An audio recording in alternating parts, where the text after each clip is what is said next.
স্মার্টফোনের প্রযুক্তিতে বড় বদল। স্মার্টফোন থেকে ধীরে ধীরে গায়েব হয়ে যাচ্ছে এসডি কার্ডের স্লট। ফলে আরও পাতলা হয়ে যাচ্ছে স্মার্টফোনগুলো এবং স্মার্ট লুক হচ্ছে। নির্মাণকারী সংস্থার যুক্তি হচ্ছে, ব্যবহারকারীদের সুবিধার কথা মাথায় রেখেই এই সিদ্ধান্ত নিচ্ছেন তারা। কিন্তু সত্যি কি তাই, নাকি নেপথ্যে রয়েছে অন্য কোনো অঙ্ক? আজকে টেক নিউজে আমরা এই বিষয়েই আলোচনা করব। আচ্ছা, আপনারা ভেবে বলুন তো, কোন ফোনে এখনকার দিনে আপনারা এসডি কার্ডের স্লট দেখতে পান?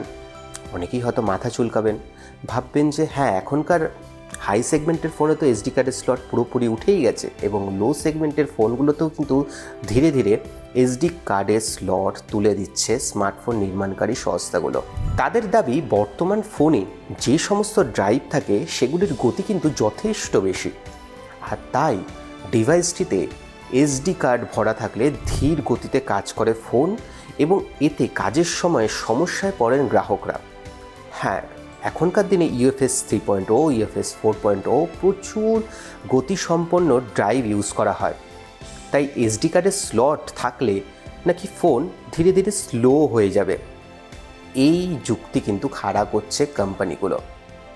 কোনো কোনো ব্যবহারকারী আবার এক্সটার্নাল এসডি কার্ড ব্যবহার করেন, এতে নাকি ফোনের ক্ষতি হয় আরও বেশি। আবার হঠাৎ করে এসডি কার্ড যদি খুলে নেন, তাহলে কিন্তু কিছু অ্যাপ্লিকেশন কাজ করা পুরোপুরি বন্ধ করে দিতে পারে। তখন ব্যবহারকারীকে ফোন নিয়ে ছুটতে হয় সার্ভিস সেন্টারে। আর সার্ভিস সেন্টারে যাতে ছুটতে না হয়, তাই এই ঝঞ্ঝাট থেকে পুরোপুরি গ্রাহকদের মুক্তি দেওয়ার জন্য ফোন কোম্পানিগুলো এসডি কার্ডের স্লট পুরোপুরি তুলে দেওয়ার সিদ্ধান্ত নিয়েছে। মানে গ্রাহকদের কথা কোম্পানিগুলো কতটা ভাবে বলুন তো। কিন্তু এর পিছনে কি অন্য অঙ্ক রয়েছে? হ্যাঁ, অনেকেই কিন্তু মনে করছে বিষয়টা এতটা সহজ নয়। একদমই নয়। গ্রাহকদের পকেট থেকে বেশি টাকা বার করার জন্যই এই ঘুরপথের পন্থা নিয়েছে কোম্পানিগুলো।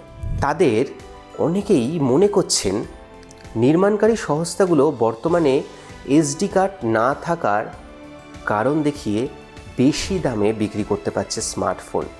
হ্যাঁ, বেশি দামে কি করে? আপনি ধরুন 128 জিবির কোনো ফোন নিয়েছেন, সেখানে স্টোরেজ ফুল হয়ে গেল, তাই সমস্যায় পড়লেন। তাই অনেকেই কি করছেন, 128 জিবির বদলে 256 জিবি, ইভেন কি 512 জিবির ফোন কিনছেন। এর ফলে স্টোরেজ যত বাড়ছে, দাম তত বাড়ছে এবং স্মার্টফোনের এই দাম বৃদ্ধির কোনো কিন্তু ঠিক নেই। অর্থাৎ 128 জিবি থেকে 256 জিবি ফোন কিনলে অনেক ক্ষেত্রে 5 থেকে 10,000 টাকা দিতে হচ্ছে, বা 256 থেকে 512 জিবি কিনলে অনেক ক্ষেত্রে 10 থেকে 20,000 টাকা এক্সট্রা দিতে হচ্ছে গ্রাহকদের। আর এর ফলে লাভবান হচ্ছে কারা? ফোন কোম্পানিগুলো। এছাড়া এসডি কার্ড না থাকার জন্য অনেকেই এখন তথ্য সুরক্ষিত রাখতে ফোনের ক্লাউড স্টোরেজ ভাড়া নিচ্ছেন। অ্যাপেলের আইক্লাউড, এছাড়া গুগল ক্লাউড, এইগুলোও তো ভাড়া দিতে হবে নাকি? এই ক্লাউডগুলো প্রতি মাসে সাবস্ক্রিপশন বেসে কিন্তু গ্রাহকরা কিনছেন এবং এই থেকেও কিন্তু ঘুরপথে আয় হচ্ছে কোম্পানিগুলোর। অর্থাৎ একই সাথে বেশি স্টোরেজ জন্য এক্সট্রা পে করতে হচ্ছে গ্রাহকদের। তাই কি করবেন ভাবছেন? সেক্ষেত্রে তথ্য সুরক্ষিত রাখতে ওটিটি পেন ড্রাইভ ব্যবহার করতে পারেন।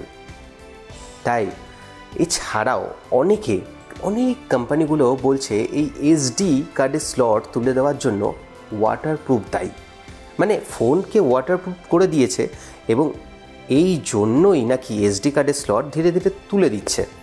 কিন্তু এই দাবিও ধোপে টিকছে না, কারণ কোনো স্মার্টফোন সংস্থাই ওয়াটার ড্যামেজের জন্য আলাদা করে ওয়ারেন্টি দেয় না, বরং ওয়াটার ড্যামেজ হলে গ্রাহকদের কিন্তু সেটা ঠিক করাতেও এক্সট্রা টাকা লাগে। তাহলে বুঝতেই পারছেন তো, ঘুরপথে ইনকাম কিন্তু কোম্পানিগুলো গ্রাহকদের থেকে ঠিক করে নিচ্ছে। আপনাদের কেমন লাগলো অবশ্যই জানান এবং এরকমই টেক নিউজ দেখতে হলে নজর রাখুন নিউজ 18 বাংলা ডিজিটালে।